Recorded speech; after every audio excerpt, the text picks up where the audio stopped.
Sejam bem-vindos ao canal do Tio Mika. Se você é novo aqui no canal, se sinta em casa e se achar válido, siga o canal, marque o sininho de notificações e deixe aquele comentário para ajudar a divulgação do canal para mais e mais usuários dessa plataforma. Dando seguimento aos nossos trabalhos, continuaremos abordando a obra Arte da Guerra.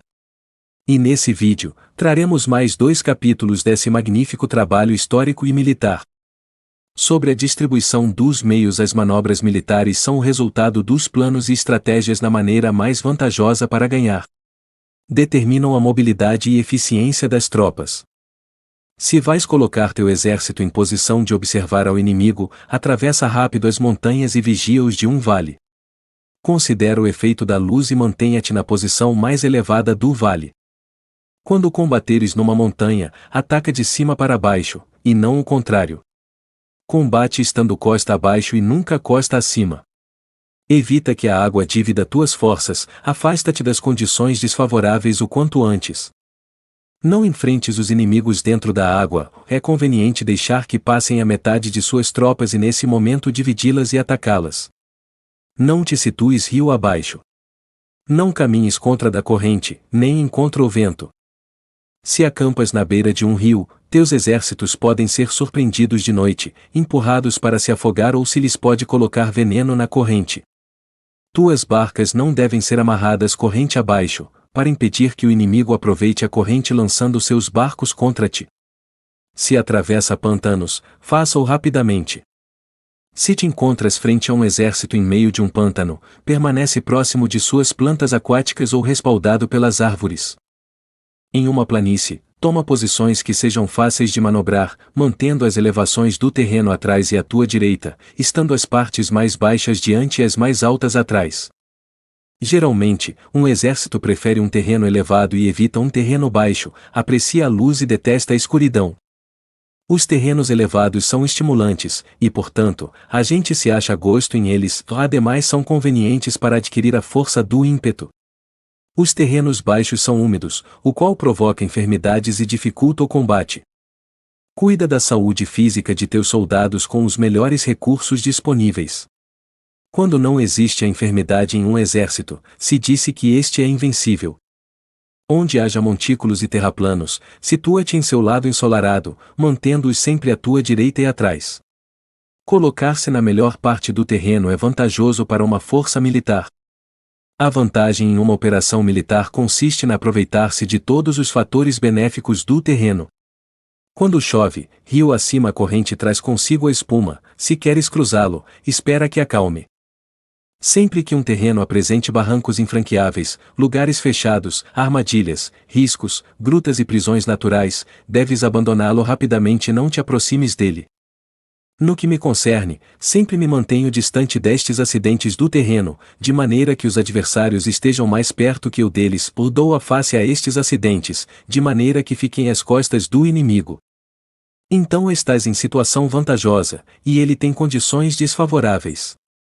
Quando um exército se está deslocando, se atravessa territórios montanhosos com muitas correntes de água e poços, ou pântanos cobertos de juncos, ou bosques virgens cheios de árvores e vegetação, é imprescindível esquadrinhá-los totalmente e com cuidado, já que estes lugares ajudam nas emboscadas e os espiões. É essencial descer do cavalo e esquadrinhar o terreno, pois podem existir tropas escondidas para tentar uma emboscada. Também pode ser que haja espiões à espreita observando-te e escutando tuas instruções e movimentos. Quando o inimigo está perto, permanece calmo, queres dizer que se achas em posição forte. Quando está longe, porém tenta provocar hostilidades, queres que avances. Se, ademais, sua posição é acessível, isso queres dizer que lhe é favorável. Se um adversário não conserva a posição que lhe é favorável pelas condições do terreno e se situa em outro lugar conveniente, deve ser porque existe alguma vantagem tática para agir desta maneira. Se as árvores se movem, é que o inimigo se está aproximando. Se há obstáculos entre os brejos, é que tomaste um mau caminho. A ideia de pôr muitos obstáculos entre os matos é fazer-te pensar que existem tropas emboscadas escondidas em meio de ela. Se os pássaros alçam o voo, há tropas emboscadas no lugar. Se os animais estão assustados, existem tropas atacantes. Caso se elevem colunas de pó altas e espessas, há carros que se estão aproximando, se são baixas e largas, aproximam-se soldados a pé. Nuvens de fumaça esparsas significam que se está cortando lenha. Pequenas nuvens de pó que vão e vêm indicam que se está levantando acampamento. Se os emissários do inimigo pronunciam palavras humildes enquanto este incrementa seus preparativos de guerra, isto quer dizer que vai avançar. Quando se pronunciam palavras altissonantes e se avança ostensivamente, é sinal de que o inimigo se vai retirar. Se seus emissários vêm com palavras humildes, envie espiões para observar o inimigo e comprovarás que está aumentando seus preparativos de guerra. Quando os carros ligeiros saem em primeiro lugar e se situam nos flancos, estão estabelecendo uma frente de batalha. Se os emissários chegam pedindo a paz sem firmar um tratado, significa que estão tramando algum complô. Se o inimigo dispõe rapidamente seus carros em filas de combate, é que está esperando reforços. Não se precipitarão para um encontro ordinário se não entendem que lhes será enviada ajuda, ou deve haver uma força que se ache à distância e que é esperada em um determinado momento para unir suas tropas e atacar-te. Convém antecipar, preparar-se imediatamente para esta eventualidade. Se a metade de suas tropas avança e a outra metade retrocede, é que o inimigo pensa atrair-te a uma armadilha. O inimigo está fingindo neste caso confusão e desordem para incitar-te a que avances. Se os soldados inimigos se apoiam uns nos outros, é que estão famintos. Se os aguadores bebem em primeiro lugar, é que as tropas estão sedentas. Se o inimigo vê uma vantagem, porém não a aproveita, é que está cansado. Se os pássaros se reúnem no campo inimigo, é que o lugar está vazio. Se há pássaros sobrevoando uma cidade, o exército fugiu. Se são produzidas chamadas noturnas, é que os soldados inimigos estão atemorizados. Têm medo e estão inquietos, e por isso chamam uns aos outros. Se o exército não tem disciplina, isto quer dizer que o general não é levado a sério. Se os estandartes se movem, é que está sumido na confusão. Há sinais que são usados para unificar o grupo, ou assim, pois, caso se desloquem de lá para cá sem ordem nem conserto, significa que suas fileiras estão confusas. Se seus emissários mostram irritação, significa que estão cansados. Se matam seus cavalos para obter carne, é que os soldados carecem de alimentos, quando não têm marmitas e não voltam a seu acampamento, são inimigos completamente desesperados. Se produzem murmurações, faltas de disciplina e os soldados falam muito entre si, queres dizer que foi perdida a lealdade da tropa. As murmurações descrevem a expressão dos verdadeiros sentimentos, as faltas de disciplina indicam problemas com os superiores. Quando o mando perdeu a lealdade das tropas, os soldados se falam com franqueza sobre os problemas com seus superiores. Se outorgam numerosas recompensas, é que o inimigo se acha em um beco sem saída, quando se ordenam demasiados castigos, é que o inimigo está desesperado. Quando a força de seu ímpeto está esgotada, outorgam constantes recompensas para ter contentes os soldados, para evitar que se rebelem em massa. Quando os soldados estão tão esgotados que não podem cumprir as ordens, são castigados uma e outra vez para restabelecer a autoridade. Ser violento no princípio e terminar depois temendo os próprios soldados é o cúmulo da inépcia. Os emissários que acodem com atitude conciliatória indicam que o inimigo quer uma trégua. Se as tropas inimigas enfrentam-te com ardor, porém demoram um momento de entrar em combate sem abandonar não obstante o terreno, deves observá-los cuidadosamente. Estão preparando um ataque por surpresa. Em assuntos militares, não é necessariamente mais benéfico ser superior em forças, só evitar atuar com violência desnecessária, é suficiente com consolidar teu poder, fazer estimações sobre o inimigo e conseguir reunir tropas, e isso é tudo. O inimigo que atua isoladamente, que carece de estratégia e que toma a dianteira a seus adversários, inevitavelmente acabará sendo derrotado. Se teu plano não contém uma estratégia de retirada ou posterior ao ataque, senão que confias exclusivamente na força de teus soldados, e tomas a dianteira a teus adversários sem valorar sua condição, com toda a segurança cairás prisioneiro. Se castigas os soldados antes de ter conseguido que sejam leais ao mando, não obedecerão, e se não obedecem, serão difíceis de empregar. Tampouco poderão ser empregados se não se leva a cabo nenhum castigo, inclusive depois de haver obtido sua lealdade. Quando existe um sentimento profundo de apreço e confiança, e os corações dos soldados estão vinculados ao mando, se relaxares a disciplina, os soldados se tornarão arrogantes e será impossível usá-los. Portanto, dirige-os mediante a arte civilizada e unifica-os mediante as artes marciais, e isto significa uma vitória contínua. Arte civilizada significa humanidade, e artes marciais significam regulamentos. Mandar-lhes com humanidade e benevolência, unificá-los de maneira estrita e firme. Quando a benevolência e a firmeza são evidentes, é possível estar seguro da vitória. Quando as ordens se dão de maneira clara, sensata e consequente, as tropas as aceitam. Quando as ordens são confusas, contraditórias e mudam a toda hora, as tropas não as aceitam ou não as entendem. Quando as ordens são razoáveis, justas, sensatas, claras e consequentes, existe uma satisfação recíproca entre o líder e o grupo. Sobre a topologia, alguns terrenos são fáceis, outros difíceis, alguns neutros, outros estreitos, acidentados ou abertos. Quando o terreno seja acessível, seja o primeiro a estabelecer tua posição, escolhendo as alturas ensolaradas, uma posição que seja adequada para transportar os mantimentos, assim terás vantagem quando fores à batalha. Quando estiveres em terreno difícil de sair, estás limitado.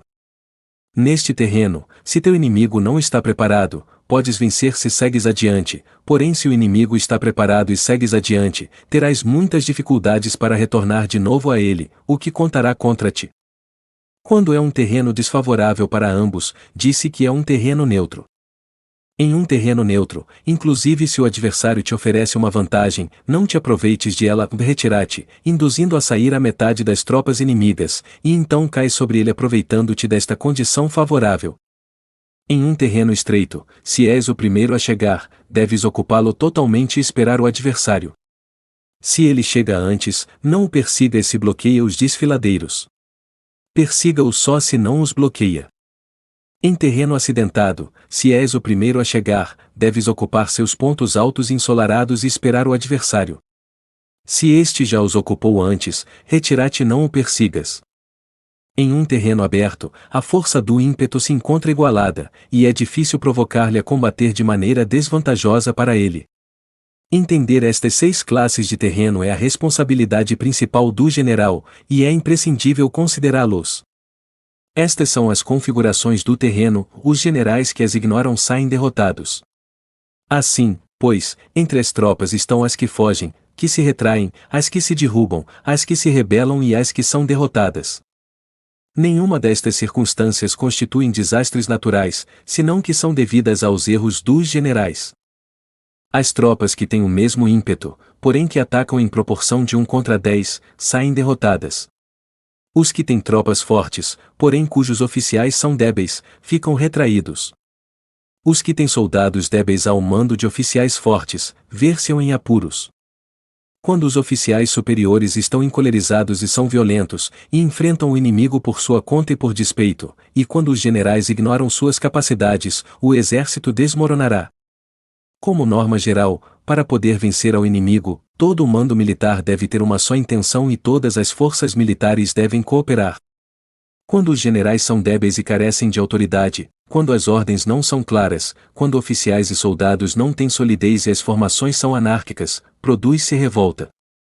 Os generais derrotados são aqueles que são incapazes de analisar os adversários, entram em combate com forças superiores em número ou melhor equipadas, e não selecionam as suas tropas segundo os seus níveis de preparação. Se emprega soldados sem selecionar os preparados dos não preparados, os arrojados e os timoratos, estás buscando tua própria derrota. Estas são as 6 maneiras de ser derrotado.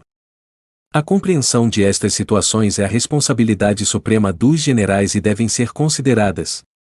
A primeira é não equilibrar o número de forças, a segunda, a ausência de um sistema claro de recompensas e castigos, a terceira, a insuficiência de treinamento, a quarta é a paixão irracional, a quinta é a ineficácia da lei de ordem, e a sexta é a falha em não selecionar os soldados fortes e resolutos.